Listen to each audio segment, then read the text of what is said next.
We might as well get started. Let's introduce ourselves. Hi, everyone. My name is Mark Leon Goldberg. I'm the host of Global Dispatches, this very podcast. And Catherine, believe it or not, I have been publishing 2 episodes of this show every week for the last 13 years. But more recently, we've been doing these as a live stream here on Substack. Thanks so much for joining, and why don't you to introduce yourself as well? Well, thank you so much for having me.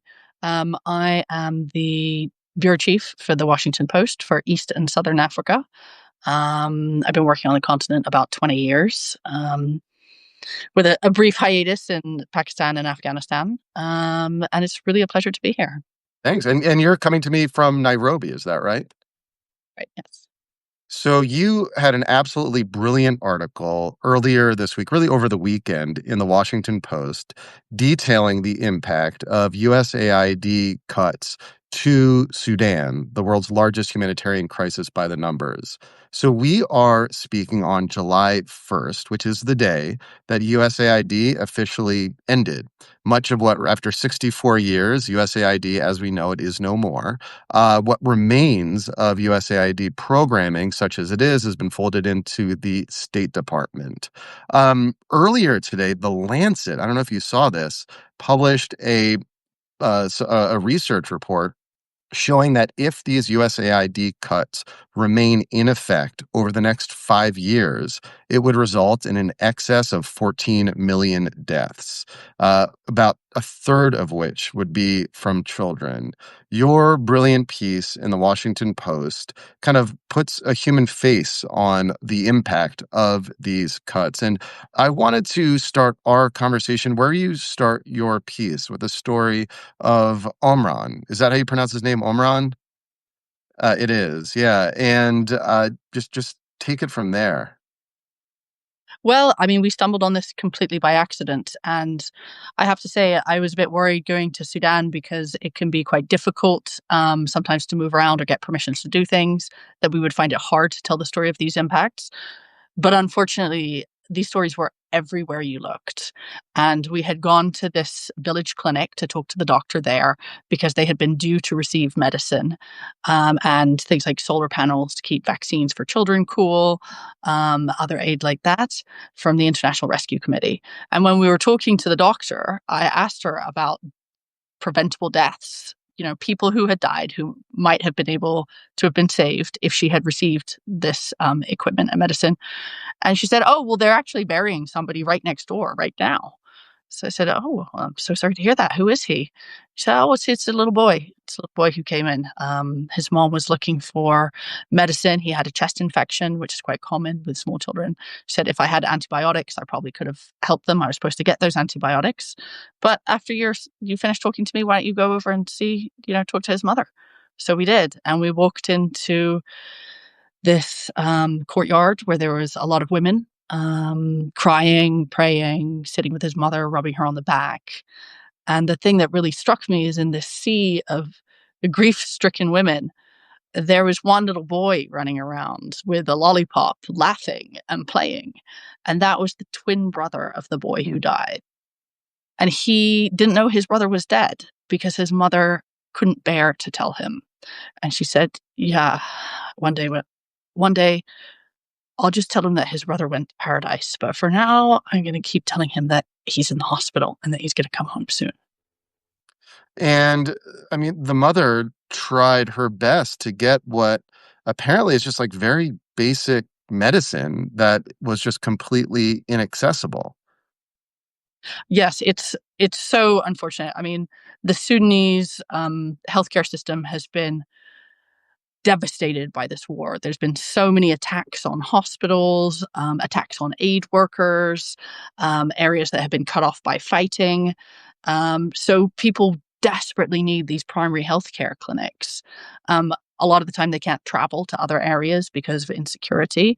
So if they can go somewhere where they can get the most basic kinds of care, and I'm talking about things like antibiotics, I'm talking about somebody that can, equipment that can help a woman deliver a baby. I'm not even talking about a C-section.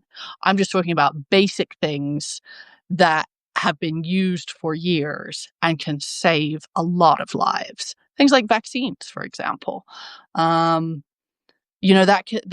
really makes a huge difference to a community. And without that, people die. And we forget in our children to die. Um, you describe like bare shelves in this clinic that once were fully stocked.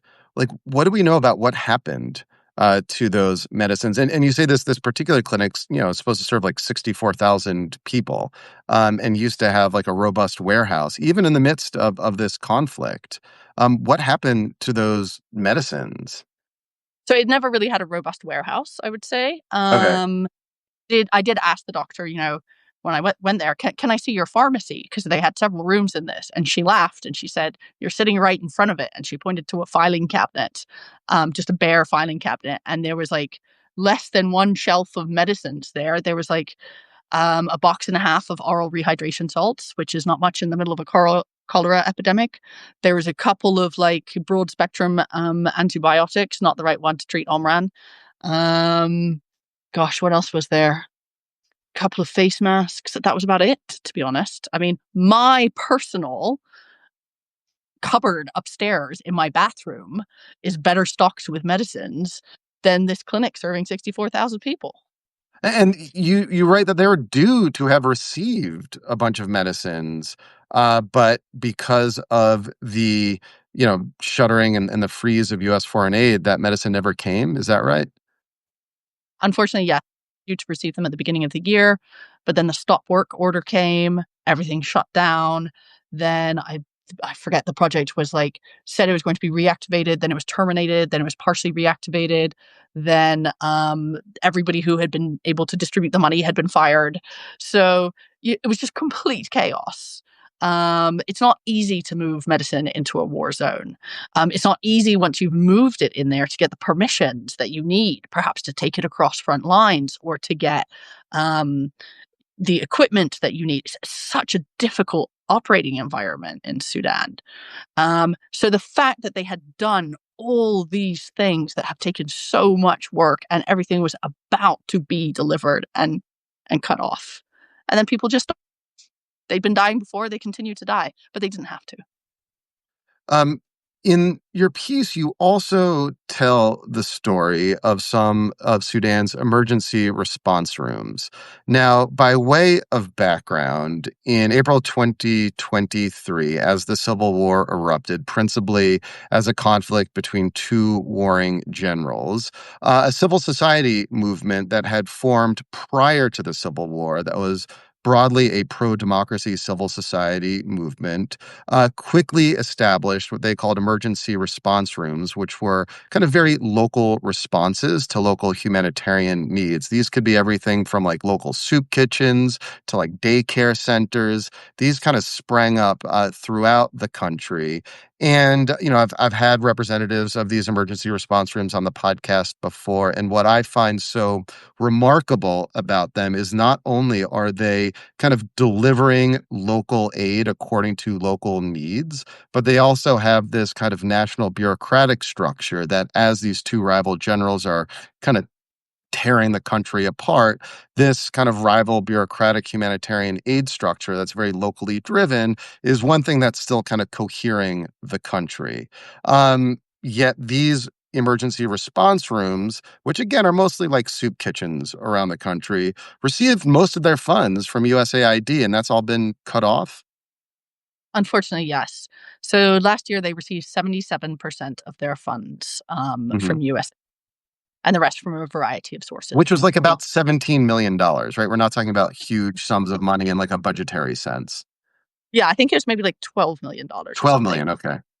Because they're so flat, they operate extremely efficiently, and they would receive this money because it was impossible for the aid agencies to bring commodities across the front lines. And what they would do is they would try and buy it locally and have a soup kitchen where maybe everybody in need could have one meal a day. They smuggled medicine across the front lines. They helped people get escape the war in the early days, and they did it at huge personal risk.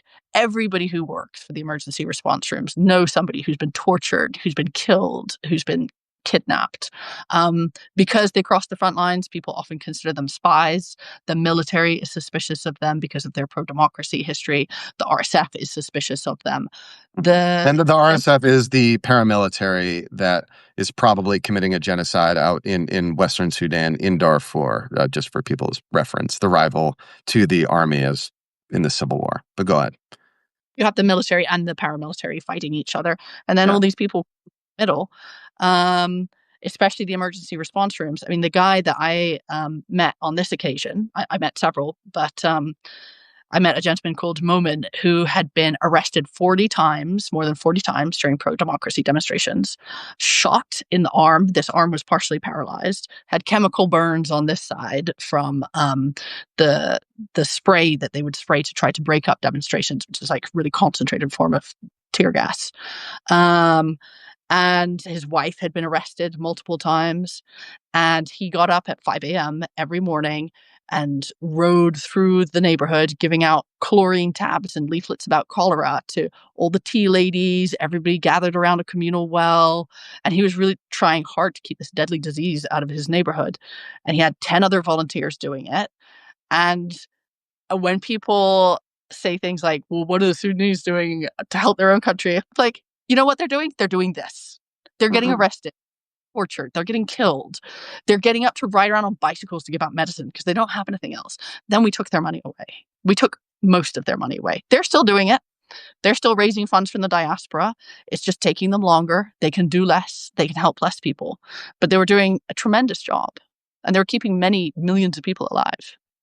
So, I mean, like, again, this was, as I said earlier, like the most effective aid operations throughout the country. And like, 2/3 of its funding, is that right? About 2/3, or did you say 1/3? Uh, 2/3. 7% of their funding last year came from Yeah, a US. massive amount of their funding just suddenly evaporates.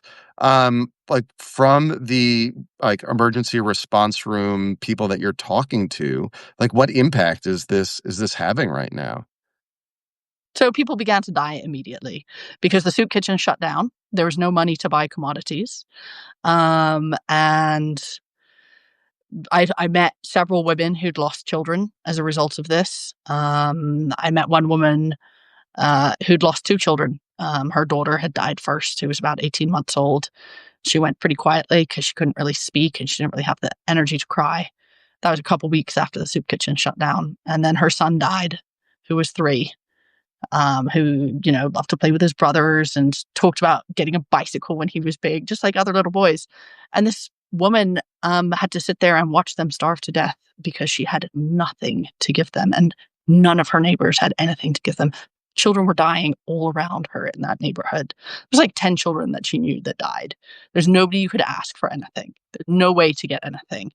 And these soup kitchens have been the very last thing that they could rely on, and they vanished.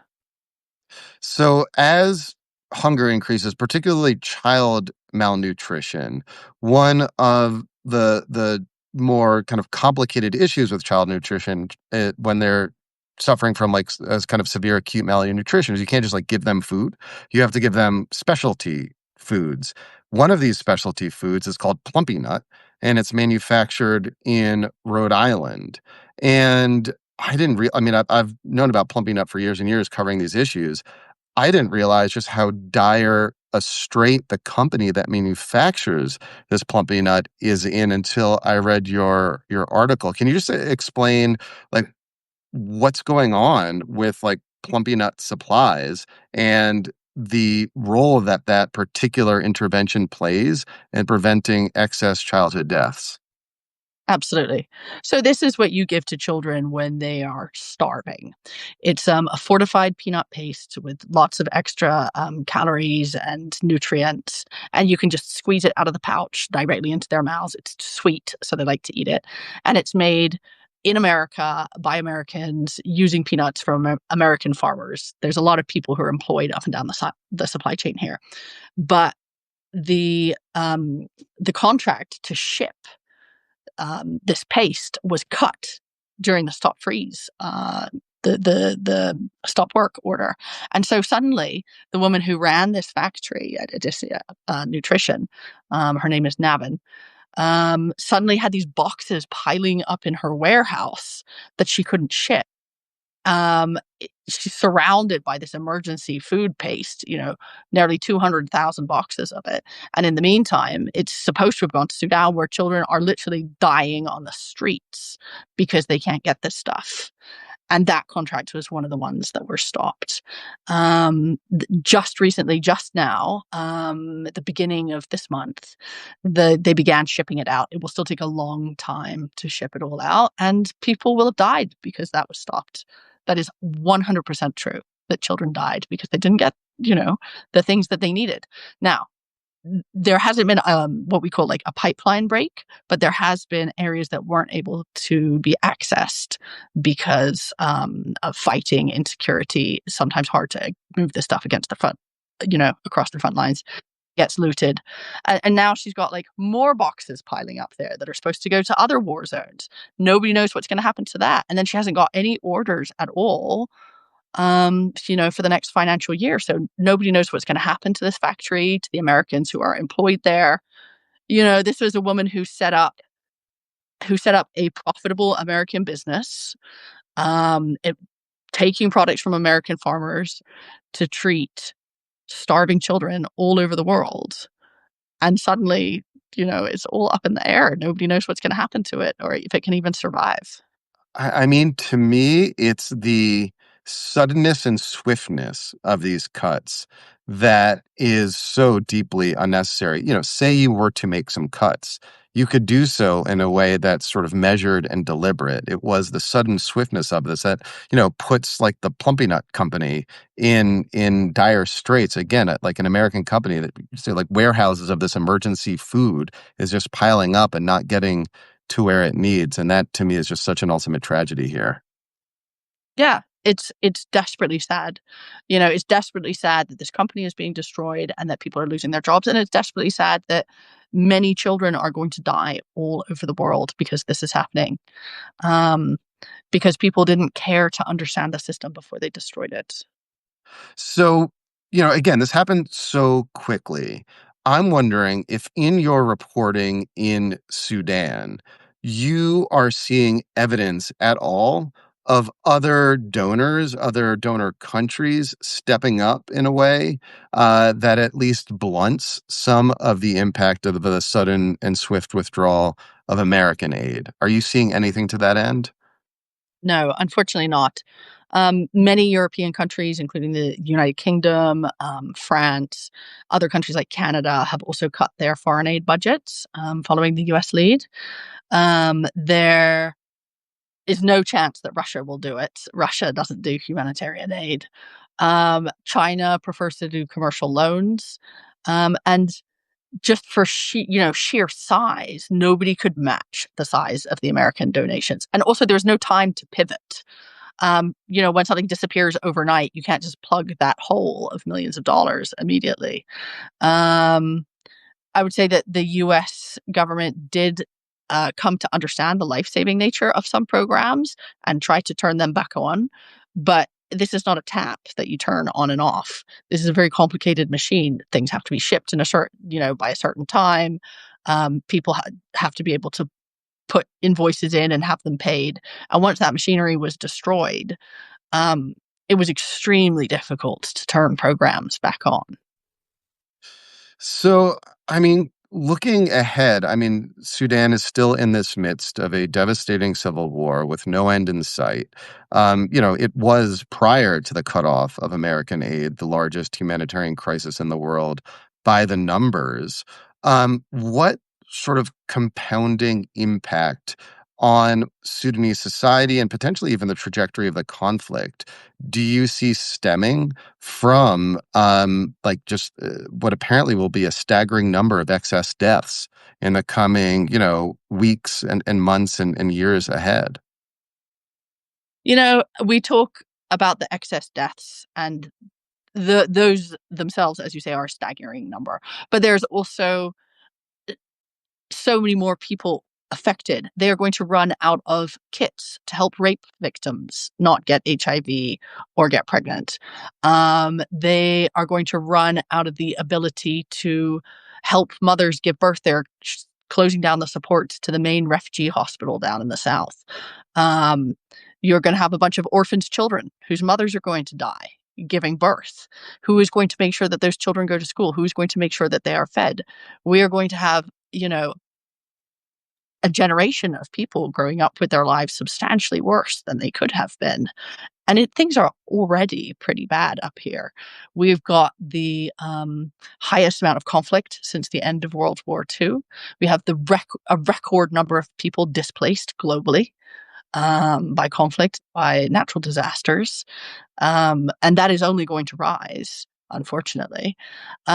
So, what kind of world do we want to live in? Do we want to live in a world where people die easily, where maybe you're going to have a big family because you're afraid that many of your children are going to die, your children are not going to school, somebody's going to come along with a gun and say, come join us, come fight with us? Because I have interviewed those people. I have interviewed captured RSF boys of 15, and when I asked them, where did you come from, how did you get here, some of them were like, well, I've never been to school. Guys came back to my village with gold. I was part of 700 that got recruited. What else was I going to do? I didn't have a job. So we already have like a very large generation with no hope of a job or an education. Do we want to grow that population? What is that going to do for global stability? Oh, well, this is also terribly depressing, Catherine. Any other points you want? Any question I didn't ask? Any other point you wanted to make? Again, it was such a brilliant article and so necessary. Thank you. I mean, I would say that it is terribly depressing, but within, that darkness, there are points of light. There are people who get up at 5 o'clock in the morning and cycle Mhm. around their neighborhood desert in the hot, hot sun, giving out medication because they care. There are people who want to build their country. There are doctors who show up to work every day knowing that all they have is a tiny little handful of medicines. Maybe one day somebody will come to their clinic that they can give the right medicine to, and they won't just have to watch them die on the floor. There is enough people out there with hope and with strength and with commitment to build things and make things better. And I guess we can have a choice whether we want to support those people or not. Well, Catherine, thank you so much for your time and for your reporting as well. I really appreciate it. Thank you. Thank you so much.